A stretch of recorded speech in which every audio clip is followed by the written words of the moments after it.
যিনি রোগী দেখছেন দেখতে পুরো ডাক্তারের মতোই ভাবভঙ্গি। রোগীর কথা শুনছেন, দিচ্ছেন ব্যবস্থাপত্র, লিখছেন ঔষধ পরীক্ষাও। কিন্তু অভিযোগ তিনি আসলে ভুয়া ডাক্তার। সোনার দোকান থেকে রোগীর চেম্বার, পেশা বদলেছেন একাধিকবার। কিন্তু এখন প্রশ্ন, চিকিৎসা দেওয়ার বৈধ যোগ্যতা না থাকলেও কিভাবে রোগী দেখছেন তিনি? বরগুনার বেতাগীতে মোহাম্মদ জাহাঙ্গীর আলমকে ঘিরে উঠেছে এমনই গুরুতর অভিযোগ। গোপন ক্যামেরায় ধরা পড়েছে তার কথিত চিকিৎসার চিত্র। কি করছে? কেন পিছন ছেড়ছে কেন? দৌড়লি কেন? কারণটা কি? আমি তো কারণ বলতে না, আপনারা কি কথা বলতে আছেন? বেতাগী পৌর শহরের ব্যস্ত বাজারের মাঝেই জাহাঙ্গীরের এই চেম্বার। স্থানীয়দের অভিযোগ, দীর্ঘদিন ধরেই এখানে রোগী দেখছেন তিনি।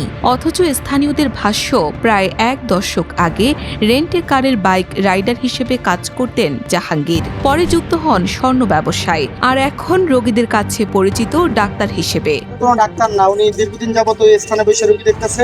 তার কোনো সাইনবোর্ড বা প্রেসক্রিপশন প্যাড নাই, কিন্তু উনি সকল প্রকার ঔষধ সবসময় লিখতেছে। অভিযোগের সত্যতা যাচাই সাংবাদিক পরিচয় গোপন রেখে রোগী সেজে যাওয়া হয় তার চেম্বারে। অ্যালার্জির কথা বলতে একাধিক ঔষধের পাশাপাশি দেওয়া হয় বিভিন্ন পরীক্ষা, নেওয়া হয় রোগী দেখার ফিও। কিন্তু তার চিকিৎসা যোগ্যতা কি জানতে চাইলে নিজেকে টেকনিশিয়ান হিসেবে পরিচয় দেন জাহাঙ্গীর। আপনি এই যে প্যারামেডিক্স করা, আরএমপি করা, আপনার সার্টিফিকেট আছে? সম্পূর্ণ কাগজপত্র আছে? যে আপনি প্যারামেডিক সার্টিফিকেট দেখি তো, কয় বছর কোর্স প্যারামেডিক্স? এখানে নাই সার্টিফিকেট। কোথায় আপনার সার্টিফিকেট? কোথায় আপনার? বলেন আপনি। স্থানীয়দের অভিযোগ, জাহাঙ্গীরের ব্যবস্থাপত্রে উচ্চমাত্রার অ্যান্টিবায়োটিক সহ বিভিন্ন ঔষধ ও পরীক্ষা দেওয়ার নজির রয়েছে।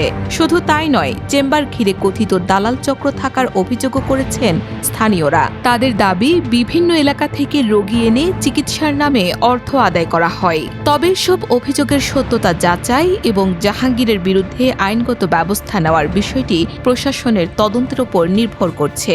এদিকে নিজের বিরুদ্ধে ওঠা ভুয়া চিকিৎসকের অভিযোগ অস্বীকার করেছেন জাহাঙ্গীর আলম। তবে স্বাস্থ্য বিভাগের বক্তব্য একেবারেই ভিন্ন।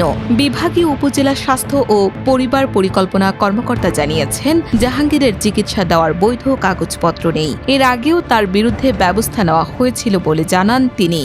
আপনার ভিডিওতে দেখলাম উনি রোগী দেখছেন এবং প্রেসক্রিপশন করছেন। আমি এখানকার উপজেলা স্বাস্থ্য ও পরিবার পরিকল্পনা কর্মকর্তা যিনি আছে, ওনার সাথে কথা বলবো এটা নিয়ে, এবং ওনার যদি এইরকম কোনো সক্ষমতা না থাকে কাগজপত্র দেখি, তবে অবশ্যই আমরা ব্যবস্থা নেব। বিষয়টি জানার পর দ্রুত ব্যবস্থা নেওয়ার কথা জানিয়েছেন উপজেলা নির্বাহী কর্মকর্তাও। স্বর্ণকার থেকে হাতুড়ি চিকিৎসক সে দাবি করেছে এলএমপি আরএমপি করা।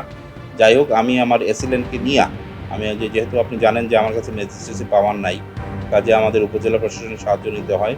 ওই উপজেলা প্রশাসনের সাহায্য নিয়ে আমি গেছিলাম ওনাকে ধরতে। উনি ওই সময় ডেঙ্গুতে আক্রান্ত ছিল, কিন্তু ওনার এত আস্পর্ধা, উনি নিজে বসেন নাই, কিন্তু উনি ওনার ছেলেকে বসেছে, যে তখন এলএমপি পাশই করে নাই। আমি তার অবশ্যই তার শাস্তি চাই, তার জেল জরিমানা সবই হওয়া উচিত। চিকিৎসা মানে শুধু প্রেসক্রিপশন লেখা নয়, এর সঙ্গে জড়িয়ে থাকে মানুষের জীবন। তাই বৈধ যোগ্যতা ছাড়া কেউ চিকিৎসার নামে রোগী দেখলে প্রশ্ন ওঠে জননিরাপত্তা নিয়েও। এখন বেতাগীবাসীর প্রশ্ন, আগেও যদি ব্যবস্থা নেওয়া হয়ে থাকে তাহলে আবারও কিভাবে রোগীর চেম্বারে বসার সুযোগ পেলেন জাহাঙ্গীর?